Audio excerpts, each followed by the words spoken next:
बच्चों स्वागत है आपका एक बार फिर से। इस वीडियो में बात करने वाले हैं आवेशों के अध्यारोपण के सिद्धांत के बारे में। ठीक है, तो आवेशों के अध्यारोपण के सिद्धांत के अनुसार डेफिनेशन दे रखी है कि कई बिंदु आवेशों द्वारा एक साथ बहुत सारे बिंदु आवेशों द्वारा एक अकेले बिंदु आवेश पर आरोपित जो बल होता है ना, बहुत सारे आवेश हैं और उन सब आवेशों के द्वारा एक बिंदु आवेश पर, एक अकेले बिंदु आवेश पर जो आरोपित कुल बल होता है वो अलग अलग बिंदु आवेशों द्वारा उस अकेले बिंदु आवेश पर आरोपित बलों के सदिश योग के बराबर होता है। किसके बराबर होता है? सदिश योग के बराबर। मतलब उसका जो अलग अलग बहुत सारे बिंदुओं आवेशों का किसी एक अकेले आवेश पर आरोपित जो बल होता है वो उनके अलग अलग बिंदु आवेश के कारण लगने वाले बलों के सदिश योग के बराबर होता है। जैसे इसको हम ऐसा बोल सकते हैं कि जो एफ नेट है, एफ नेट जो है सदिश एफ नेट जो रहेगा वो F1 वेक्टर प्लस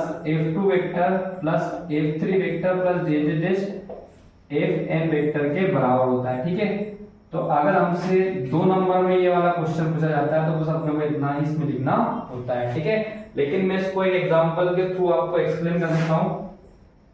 ठीक, एग्जांपल के थ्रू मैं आपको एक्सप्लेन कर देता हूं। जैसे आपको बताना है कि जो टोटल फोर्स होता है, टोटल फोर्स अलग अलग आवेशों के कारण किसी एक आवेश पर लगने वाला जो कुल बल होता है वो उन आवेशों के अलग अलग बलों के सदिश योग के बराबर होता है। ठीक है, तो यहां पे हम क्या करते हैं, एक ओरिजिन ले लेते हैं O। ठीक है, ये O ओरिजिन है। इस O से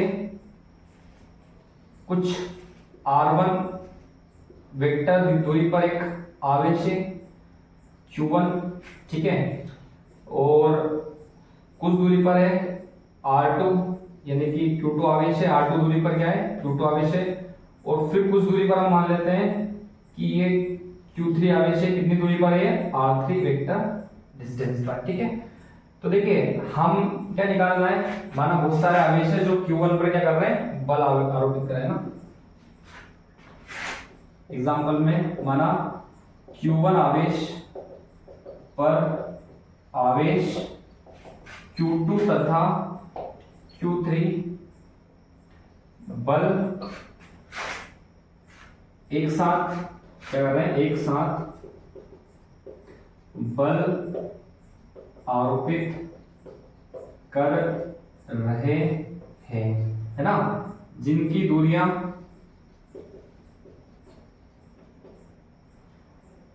या ऐसा बोल सकते हो Q1 की O से दूरी कितनी है?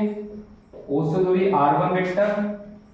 ठीक है, और आप इसको विस्थापन सदिश बोल सकते हो O से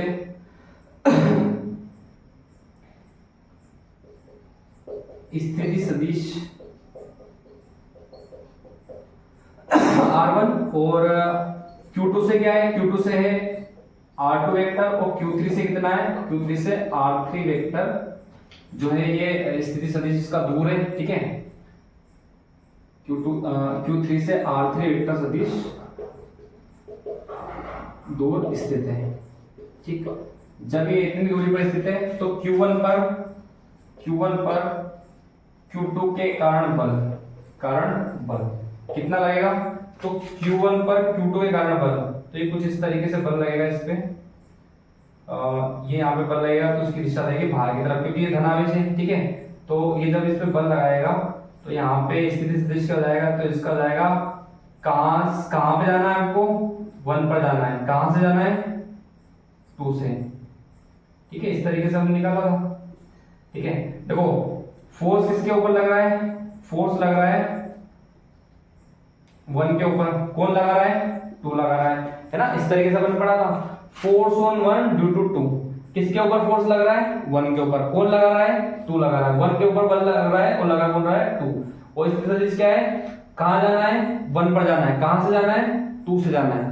ठीक है, तो इस तरीके से हो जाएगा R12। ठीक, इसी प्रकार से जो Q3 है, ठीक है, Q3 भी जो है इसके ऊपर बल लगाएगा, तो Q3 जब इसके ऊपर बल लगाएगा तो कुछ बल इस तरीके से लगेगा बाहर की तरफ। इसका नाम देंगे हम F वेक्टर और 1 3, यानी कि बल किस पे लग रहा है? 1 पर। कौन लगा रहा है? 3। ठीक है, स्थिति सदिश क्या देंगे? R vector 1 3। आर वेक्टर 1 3 का मतलब क्या हुआ कि कहाँ जाना है 1 पर, कहाँ से जाना है 3 से, जाना है 1 पर, कहाँ से जाना है 3 से, है ना। इस तरीके से मैंने आपको इसको याद करना सिखाया था, ठीक है। पहला किस पर बल लग रहा है 1 पर, कौन लग रहा है 2, कहाँ जाना है 1 पर, कहाँ से जाना है 3 से, ठीक है, क्योंकि ये स्थिति सदिश है ना, ये विस्थापन सदिश है और ये आपका क्या है बल, ठीक। तो देखो Q1 पर इसने बल लगाया और Q1 पर Q3 ने लगाया। Q1 पर किसने बल लगाया, देखो ये बल नहीं लगाया, ये तो क्या ओरिजिन है, ठीक है, ये तो क्या है ओरिजिन, तो ये बल नहीं लगाएगा, यहाँ कोई आवेश नहीं है जो बल लगाएगा। आवेश कौन Q1 पे निकालना है आपको टोटल बल, तो Q2 भी लगा रहा है, Q3 भी लगा रहा है, Q2 इधर लगा रहा है, Q3 इधर लगा रहा है, तो रिजल्टेंट क्या होगा, तो दोनों का रिजल्टेंट कुछ इस तरीके से निकल के आएगा, इन दोनों का क्या निकल के आएगा रिजल्टेंट, इसको बोलेंगे एफ नेट, ठीक है। तो यहाँ पे तो आपको ये याद रखना, बाकी इस तरह के न्यूमेरिकल्स में आपको अगले वीडियो में बताऊंगा कि किस तरीके से आपको न्यूमेरिकल सोल्व करना है, ठीक है। तो इस तरीके से यहाँ पर जो है एफ नेट आपका निकलेगा, तो एफ नेट क्या हो जाएगा, एफ नेट आपका जो हो जाएगा वो जाएगा F12 प्लस F13, ठीक है, क्या हो जाएगा F12 प्लस F13। इसको आप सदिश रूप में अगर लिखना चाहें, सदिश रूप में, सदिश रूप में, तो सदिश रूप में आपको क्या करना पड़ेगा, एफ नेट इक्वल्स टू, पहले इसकी वैल्यू लिखनी पड़ेगी 1/4 pi epsilon not Q1 F12 नहीं वाला, तो इसमें 1 और Q1 और Q2 लेना आपको, तो Q1 Q2 डिवाइड बाय दूरी क्या है R12, ठीक है, इसका स्क्वायर और R12 सदिश, ठीक, प्लस आप F13 ये भी मैंने आपको लिखना सिखाया 1/4 पाई एप्सिलॉन नॉट Q1, अच्छा 13 है, 13 यानी कि ये वाला बल, ठीक है, ये वाला बल के बीच में लग रहा है Q1 और Q3, है ना। इसको अच्छे से आप समझ लेंगे कि अगले न्यूमेरिकल्स रहेंगे वो कुछ इसी तरीके से हम करने वाले हैं ना, ध्रुवपण के सिद्धांत, मतलब आपको एक पॉइंट पर फोर्स निकालना है, बहुत सारे पॉइंट्स की वजह से, बहुत सारे आवेश की वजह से क्या निकालना है, फोर्स निकालना है। तो 13 है और डिस्टेंस क्या है 13 है, तो 1 Q1 Q3 R13, है ना, 13 का स्क्वायर, वेक्टर नहीं आएगा इसमें ना, इसमें क्या आएगा मैग्नीट्यूड आएगा, और R13 के, ठीक, इस तरीके से इसको आप ऐसा भी लिख सकते हैं। तो दोनों तरीका मैंने आपको लिखना बता दिया, ठीक है।